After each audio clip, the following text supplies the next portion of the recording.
দর্শক আমরা এখন অবস্থান করছি চট্টগ্রাম 2 নম্বর গেট এলাকাতে। দর্শক আপনাদেরকে একটু জানিয়ে রাখি, শিক্ষামন্ত্রী এহসানুল হক মিলন যিনি রয়েছেন, তিনি যে ফার্মের মুরগি ছাত্রদেরকে বলেছেন, সেই ক্ষোভে সারা ঢাকা চট্টগ্রাম উত্তাল রয়েছে।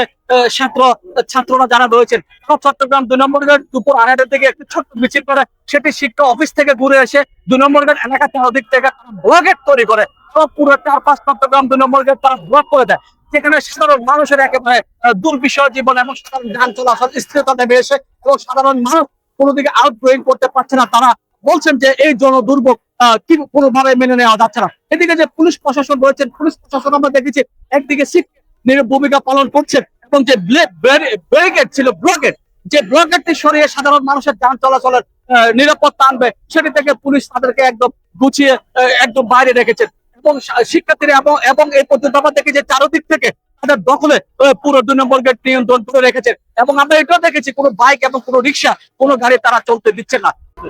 আমি তো কাজে যাচ্ছি ভাই, এটা মাথার মূল হয়ে গেছে, কথা কথা রোড বন্ধ করে দিচ্ছি ভাই। আমরা বিভ্রান্তি করব, এটা কি তাহলে আপনারা মাইক্রোফোন আমার কাছে নিচ্ছে না আমার কাছে মাইক্রোফোন। তো দাবি একটাই, মন্ত্রী পদত্যাগ।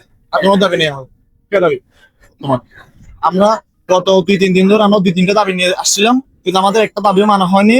উনি উল্টা আমাদের প্রতি আপনার ক্ষোভ প্রকাশ করতেছে, তারপর এই সংসদ থেকে মিথ্যা কথা বলতেছে, যার কারণে আমাদের দাবি একটা এখন আপনার শিক্ষামন্ত্রী পদত্যাগ।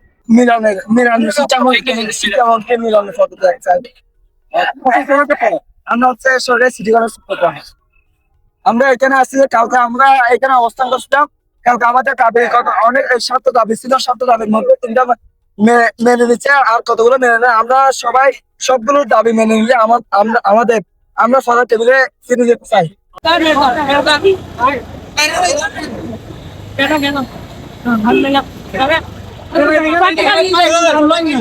কথা বলে যান না,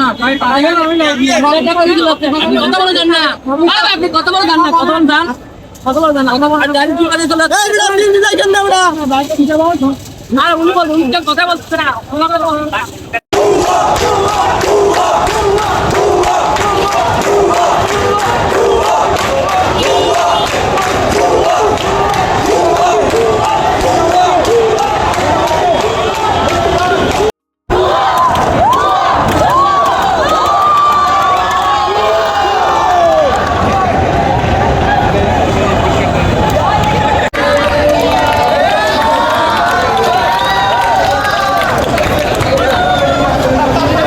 চট্টগ্রাম 2 নম্বর গেট থেকে মামুন আহমেদ, বীর চট্টগ্রাম।